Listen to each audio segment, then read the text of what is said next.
Well, the Department of Defense exists to protect America from foreign threats and does a great job with that, thank God. But it's also a massive consumer of tax dollars, the biggest, really. And for that reason, concerns about corruption are always there. There's reason to believe that over the past couple of years, some at the Pentagon have worked to enrich Amazon, already the world's richest company. In 2017, the Pentagon announced a $10 billion cloud computing contract. According to critics, the contract wasn't actually competitive. It was designed from the very start to be fulfilled by Amazon and only by Amazon. Several of Defense Secretary Jim Mattis's aides had prior professional ties to Amazon.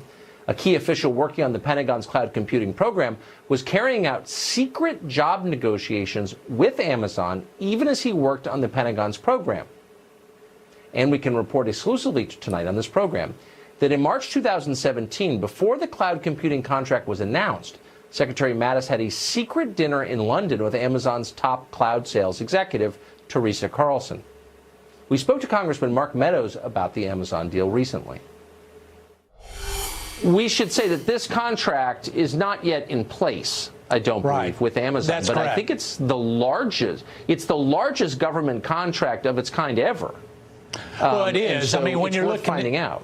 Right. When you're looking at $10 billion, we spend more on defense than any other nation by multiples of 10. And when we look at this, $10 billion in one contract that was designed to be given to one particular vendor with perhaps inside negotiations, at least someone who is now employed with Amazon, the allegations are incredible. And I can tell you what bothers me and bothers most American people. It's the kind of inside baseball that enriches certain individuals, whether it's Amazon or any other company. This is a critical component, Tucker, and it's something that needs to be looked into, and I appreciate you highlighting it for the American people.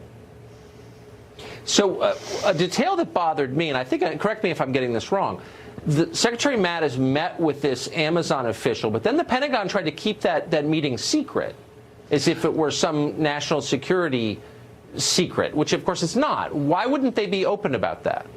Well, when you look at a procurement process, it should be open and transparent and competitive. And when you look at keeping, somebody as high as General Mattis meeting with a potential bidder of a contract of $10 billion, and even beyond that, there are some suggestions. The Department of Defense Inspector General is looking at this in terms of possible conflict of interest. So whether it be with General Mattis or with other individuals, what we want to make sure of is that the American people get the best value for their dollar. And you can't do that if you're designing a contract to go just to one bidder. Do we trust Amazon to provide this service, to keep the Pentagon's data? It's not an American company. It's a publicly held multinational with ties to China. Are we comfortable with that? Well, I think it's not a matter of the company, because we've got obviously national security protocols that we put in place. But Tucker, you know better than most people that if you're trusting in Washington D.C. to get it right, oftentimes they don't.